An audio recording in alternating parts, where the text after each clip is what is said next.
Lep pozdrav, moje ime je Simona Muršec, sem predsednica Društva Parada ponosa. In trenutno se gledamo in poslušamo v precej nenavadnih časih letošnjega leta.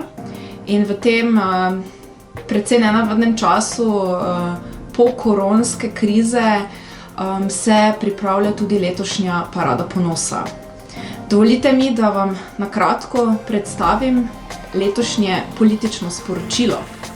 No, ker bo Parada ponosa potekala malo drugače, je letos tudi naše politično sporočilo sestavljeno malo drugače. 2020 je leto, ko obeležujemo 20. obletnico na nek način prve Parade ponosa iz leta 2001.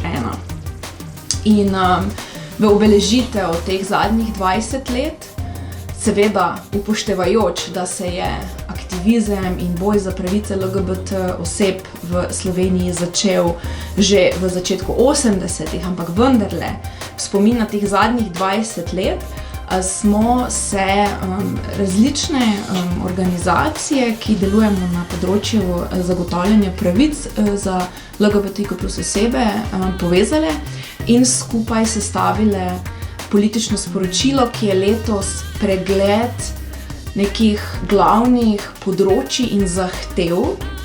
Namreč po teh 20 letih imamo in beležimo in smo ponosni na mnogotere dosežke, se pa zavedamo, predvsem v trenutnem času, da imamo tudi veliko področij, na katerih LGBTQ+ osebe še nismo enakopravne in nismo družbeno obravnavane kot enakovredne.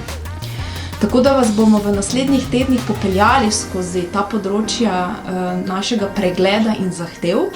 Dotaknili se bomo tako zahtev z področja dostopa do pravic v zdravstvu oziroma zdravstvenih storitev. Prav tako si bomo pogledali, katera področja znotraj pravne obravnave so odprta, kjer nismo enakovredno obravnavane.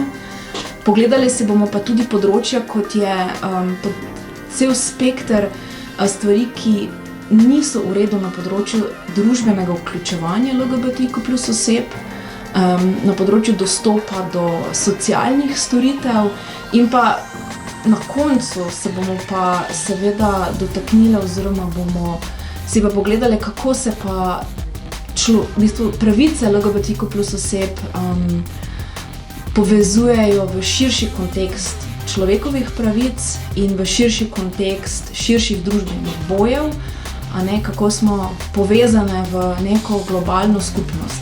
In upamo, da bomo letošnje leto, ki torej obeležuje teh zadnjih 20 let, lahko skupaj izkoristili za to, da slavimo po eni strani, kar smo dosegle, po drugi strani pa, da se postavimo še bolj trdno na svoje noge in sporočimo tako odločevalcem in odločevalkam, kot tudi sami sebi, kot skupnost si pogledamo, kje smo sedaj, katere so zadeve, ki so odprte in kakšni boji nas čakajo v naslednjih letih.